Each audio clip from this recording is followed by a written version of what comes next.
Giving you some insight regarding the tenure of Jacob's life. Jacob lived 147 total years. He spent 17 years in Egypt. And we were looking at the number that's actually not seen in the Torah. If you subtract 17 from 147, it's the number 130. And all three of those numbers give us some insight regarding what was going to happen to the house of Israel. They knew unequivocally the prophecy. And if you continue to follow the line of thought, even in the book of Exodus, after having spent, see, Exodus begins at the end of the exile, the 430 years. If you look at it, you'll find that even the midwives that were trusted with delivering the male children, now you need to pay attention to that, Sifra and Puah. If you go back and look at their names being translated infer that those two women were more than just midwives. They were actually charged with protecting the lineage of the house of Israel, and by doing that, they were declaring the Torah. And if you continue to look, you'll find that Moses also knew about the prophecy, because Moses rose up and tried to fulfill that prophecy early. Now, the reason I'm sharing this with you is because the children of Israel are about to go into bondage. Joseph is a prophet. He was one who was given to dreams and visions. He was charged with the Torah. Joseph knew and Jacob knew. And I believe with all my heart that they're doing everything they can to prepare their people for what is about to happen to them. Are you following me thus far? Now, he says, I'm going to give you in Genesis 48, 21 through 22, a portion above your brothers. And of course, we looked at the word portion there, and it's the word Shechem.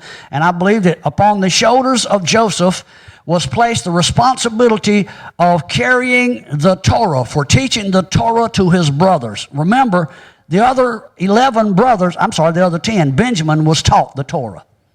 The other 10 brothers had not been taught the Torah like Joseph and Benjamin, like Jacob and like Isaac and like Abraham.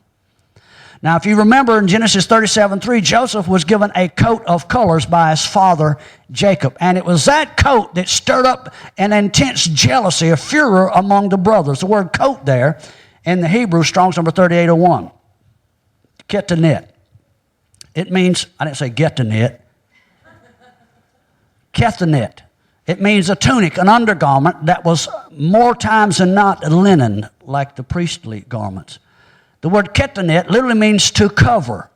Joseph was given a linen covering, like a priest would have been. Let's look at the word colors. Strong's number 6446. The word is pas. It means richly ornamented, multicolors, but it's also closely related to 6447, pronounced the same way, pas, which is a noun that describes the palm or the back of the hand. And if you remember in Exodus 33:22, Yahweh says, Moses, I know you want to see my face, but no man can see my face and live, but I'm going to place you in a fissure, a cleft of the rock. Picture of Messiah. And what did he say I would do with Moses in order to protect him while his presence passed by? He said, I will cover you with this very same thing. I will cover you with the palm of my hand. That's exactly what's being told to Joseph. Joseph had the same covering on him that Moses would have. Moses was entrusted with that. Now, I personally believe that Joseph's coat would have been fashioned of 7 colors. Why 7 and not 12? Simply because the number 7 is very powerful. 7 means spiritual perfection and completion. 7 is the number that's associated with the full spectrum of light. There are 7 primary colors in light. Do you remember in Genesis chapter 2 when it says that Adam and Eve were naked and not ashamed? And then later in chapter 3 you find that they are naked and ashamed. If you look at the words in Hebrew, it's inferred that they were clothed with something even though they were considered naked. And what you find, if you continue to look at it, they were clothed with the light of Yahweh. I believe they had the ketanet, the covering of light that Yahweh had deposited on his high priest in the earth. Adam and Eve were supposed to be the priest of the earth. Now, just as surely as the light spectrum clothed Adam, Joseph also became the light bearer. That's what a Torah teacher, a Torah scholar is supposed to do. You're a light bearer. I'm not so sure I believe that Yahweh is light, and your children of light walk in it. Now, Joseph carried the Torah to his brothers, and of course he carried the Torah to Egypt. Today, Joseph is again the light bearer among the outcasts. Did you hear what I just said? I'm talking about the house of Joseph that has been scattered to the four corners of the earth. It is Joseph that's awakening now to the Torah. It's Joseph that is once again having the Torah placed on his shoulders, and it's Joseph that's taken the Torah to his brother. It's not Judah, and I'm not denigrating Judah. Judah's not over here bringing the Torah to the outcasts. Are you following me? It's Joseph that's taken the Torah to his brothers in the diaspora. Are you following me? As I said earlier, Moses fashioned the menorah, the near Elohim, the light of Yahweh, in the likeness of an almond tree. I believe that the tree of life in the garden would have also been fashioned in the same capacity. Fittingly, you remember Aaron was also charged with the almond rod to signify that he was the choice of Yahweh as the high priest. Do you remember what the word Aaron means?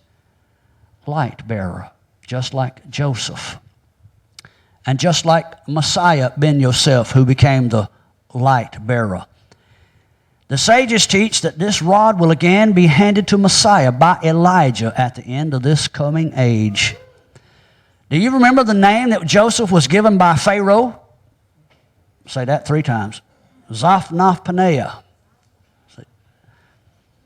The Strong's Concordance defines it as the treasury of a glorious rest. Well, that really is very prophetic as well, because they were about to go in, according to what Joseph had dreamed, they were about to go into 7 years of plenty and then 7 years of great famine. And so Joseph would have been a repository that would give Pharaoh great rest and the nation of Egypt great rest, right? Well, it also happened in the natural, because even in the midst of famine, Joseph put repositories all across Egypt to feed the people naturally. Well, wait a second. Feed the people naturally would be a direct result of one who fed the people spiritually. Are you seeing the correlation here? Turn to your neighbor and say, oh my gosh. Some scholars translate this name Zaphnath-Paneah as the Savior of the age, a type again of Messiah ben Yosef. And I shared last night that the high priest who was placed by the Romans in charge at Yeshua's execution and became the primary antagonist of Yeshua, he was also known as Caiaphas. But if you do the research, history will tell you that he was literally called Yosef bar Caiaphas. Joseph, son of Caiaphas. So you have a counterfeit Joseph who was standing alongside of one who was the real high priest, Yeshua ben Yosef, the son of Joseph. Can y'all see that? Do you know what the word Caiaphas means in Arabic? Now, we also understand that Yeshua would have been the rock that followed Israel in the wilderness, right? The word Caiaphas also in Arabic means the rock. It was a descendant of Joseph named Joshua, who led the children of Israel into the promised land. What is the word promised in Hebrew? Davar. Davar is the word for word. Word and light are synonymous. It was the house of Joseph that led the children of Israel in the person of Joshua. He became the light bearer. Can y'all see the connection here? Joseph is again being charged with carrying the Torah. You don't have to know what your specific lineage is. All you have to know is that for some reason, I have an innate desire to study the Word of Yahweh. And by virtue of that, it becomes a heart thing. You are entrusted as a light bearer. And as such, you're also known as a king and a priest unto Yahweh. Now, there's a lot more in this Torah portion, but the basic premise here reminds us that there was a promise to restore the house of Jacob and to bring them out of Egypt again at the end of days, where the bones of Joseph would rise and be revealed as the brother of Judah, because the time that Joseph spent in the tents of Torah would be what caused him to be identified to Judah. Did you hear what I just said? Did you hear what I said? That is going to be what identifies us to our brothers, how much time we spend in the tents of Torah. Hope you've enjoyed this teaching. Thank you for listening. Shalom Aleichem.